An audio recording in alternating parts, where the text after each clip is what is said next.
share our latest performance report, a snapshot of how far we've come and all we've achieved on our journey to reach the goals laid out in our annual operational plan. The AOP is our action-packed roadmap designed each year with input from our members, outlining everything we need to accomplish to support our big picture strategic plan. This plan isn't just about goals, it's about making real, lasting progress together.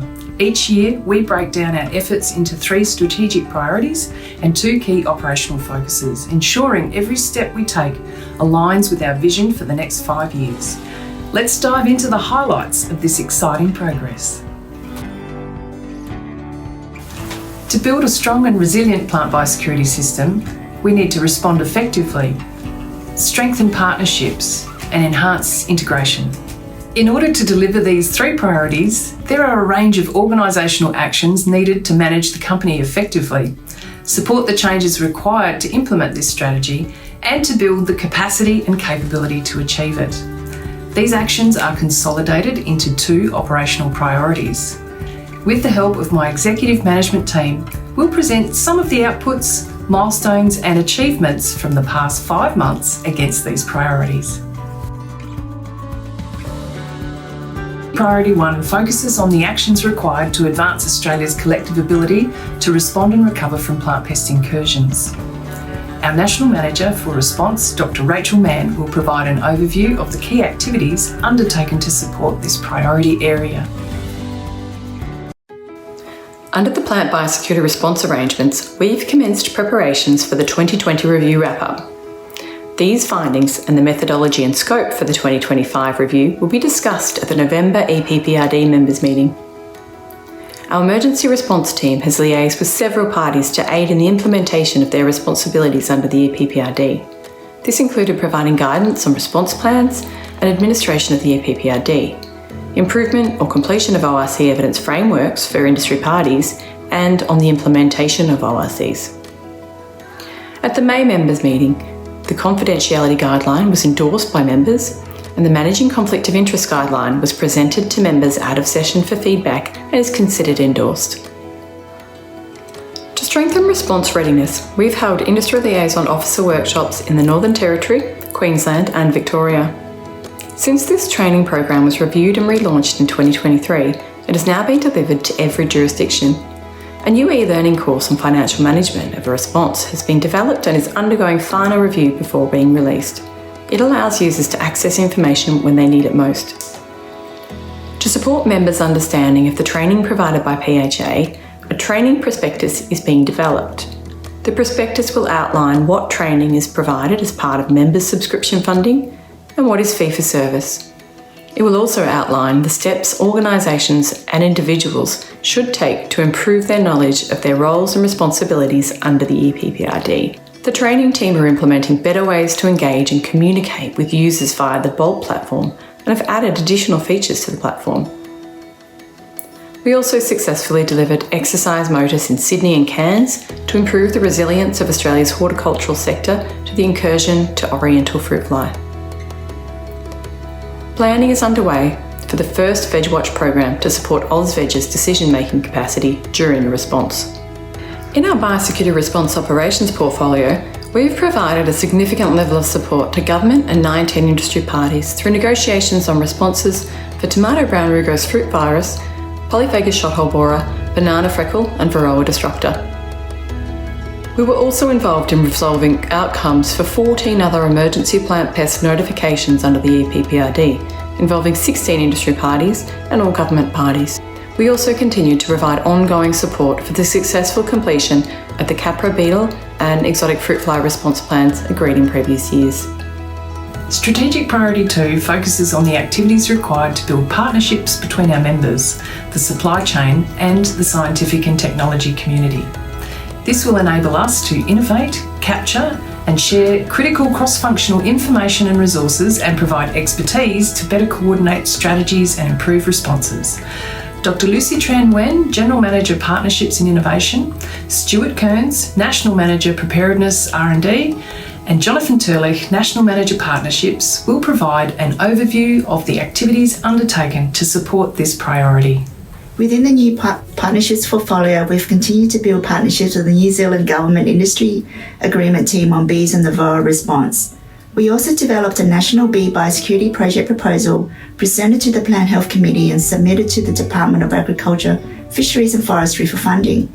In addition, we have worked with the Queensland and Northern Territory governments and the University of Sunshine Coast to deliver training and engagement activities to Indigenous-owned forestry businesses and communities in the Tiwi Islands and East Arnhem Land. The project recently concluded and the project partners are exploring funding options to expand on the positive outcomes of this project for biosecurity in Northern Australia.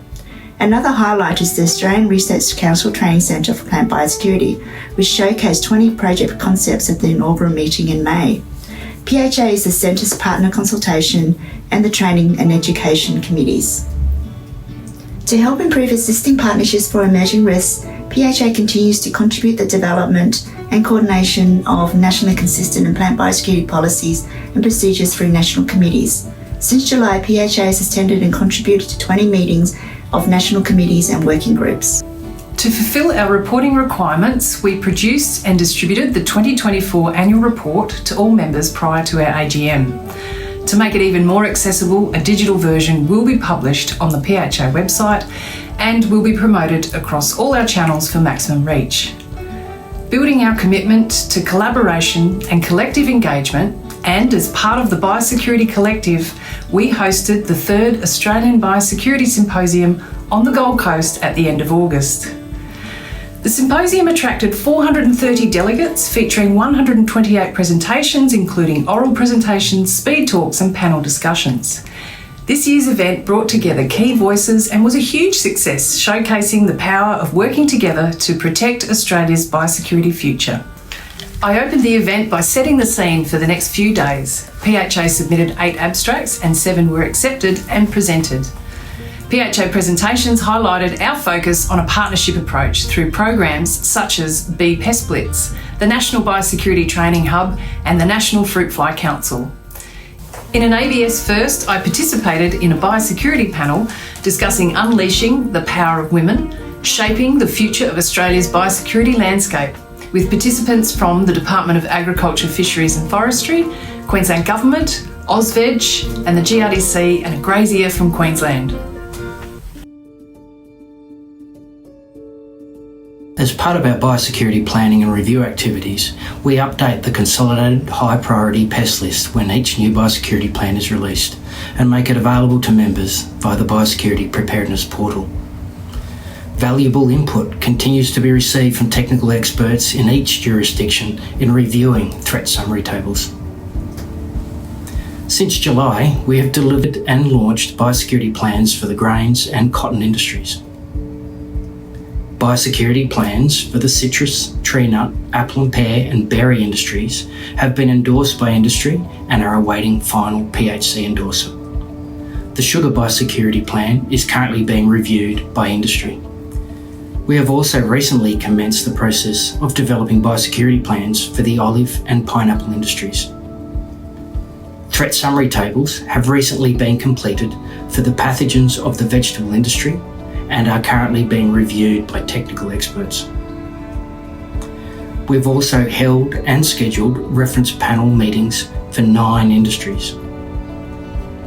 Finally, 10 biosecurity fact sheets on high priority pests and farm hygiene practices have been reviewed and published on the Grains Biosecurity website, with hard copies being made available at key events and field days. In July 2024, we entered into a new Memorandum of Understanding with Cotton Australia to implement the Cotton Industry Biosecurity Program, which aims to improve biosecurity capacity and capability across the sector. The program supported delivery of a cotton biosecurity regional capacity building workshop, which was well received by participants and included cotton growers and agronomists. As part of Forest Watch Australia, we have continued to coordinate surveillance and training activities delivered by participating jurisdictions.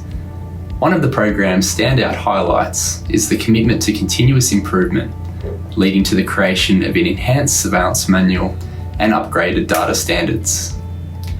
We continue to lead and coordinate the delivery of the Citrus Watch program, and continue to coordinate activities delivered by state and Northern Territory governments as part of the National Bee Pest Surveillance Program. Strategic Priority 3 seeks to leverage innovative technologies and jurisdictional sharing of knowledge to improve the identification, detection, analysis and control of biosecurity threats.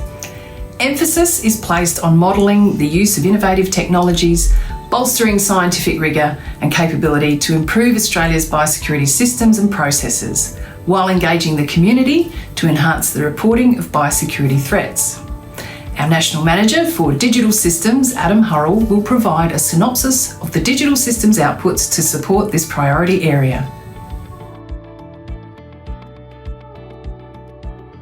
Within the digital surveillance systems portfolio, I'm delighted to report that the number of registered users and records in AusPestCheck, APPD and Paddle continue to increase. As of October 2024, AusPestCheck had nearly 8 million records and over 160 unique users within the plant tenancy. APPD had collated access to over 1.4 million records from Australian reference collections, and we had over 380 unique users. Paddle contained images and diagnostic details for over 7,100 species held across 6 separate libraries.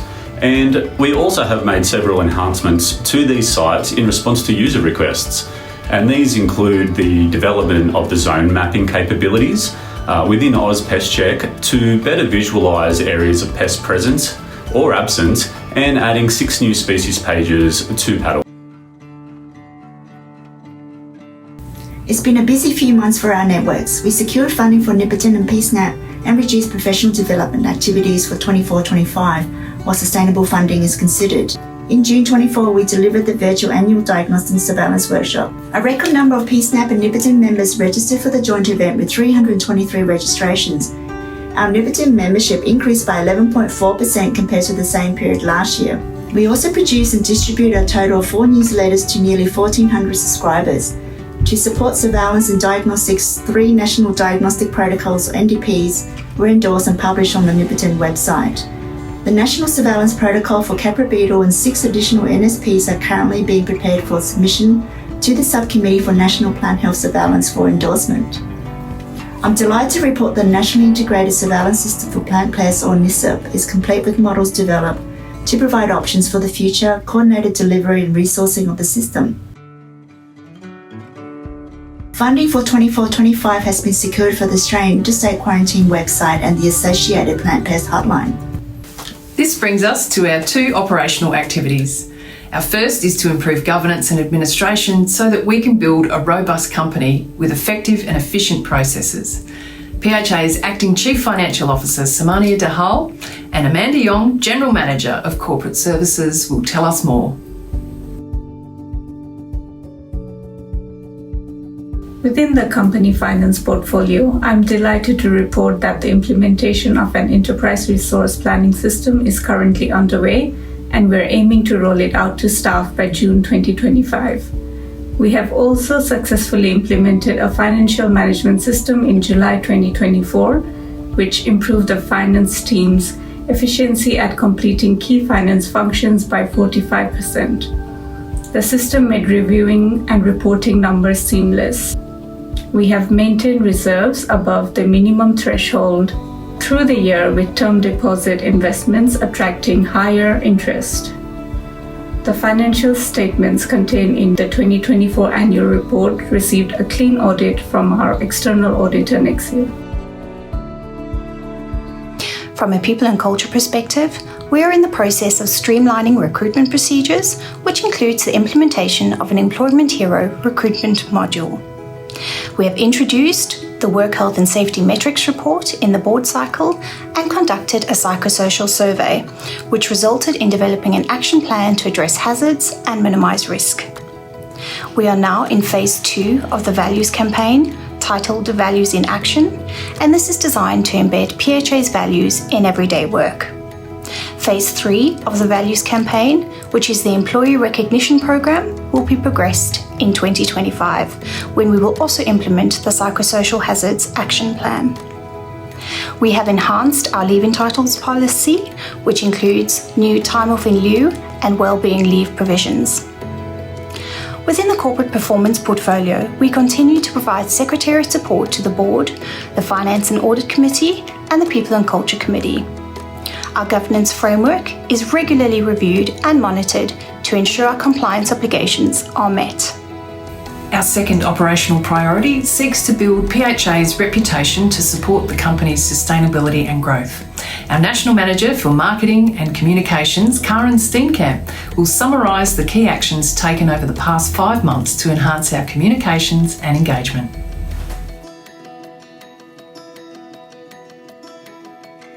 Implementation of our engagement strategy is ongoing. Over the past 5 months, we have published 800 social media posts across LinkedIn, Facebook, Instagram and X with over 4 million impressions, 24,500 engagements, and we increased our following by 1,100.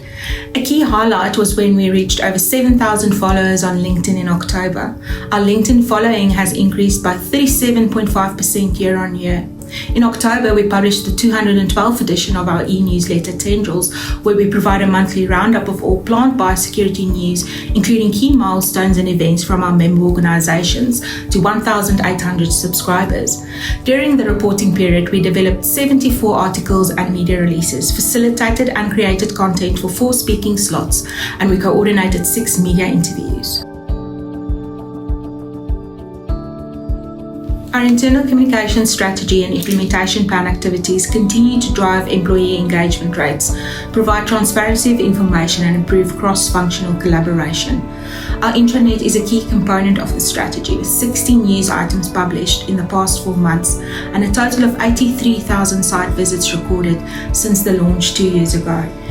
In addition to corporate communications, the Marcoms team works closely with functional area teams across PHA to deliver on project and program communications and events. This includes the National Biosecurity Training Hub, BPES Blitz, Networks and the Grains Farm Biosecurity Program. The PHA team will continue to operate with a high level of vigilance and future focus, driving member value and working towards achieving our mission to strengthen the plant biosecurity system. Keep an eye out for our mid-year performance report early next year, which marks the halfway point in our financial year and reflects our progress against these strategic priorities and actions identified in the annual operational plan.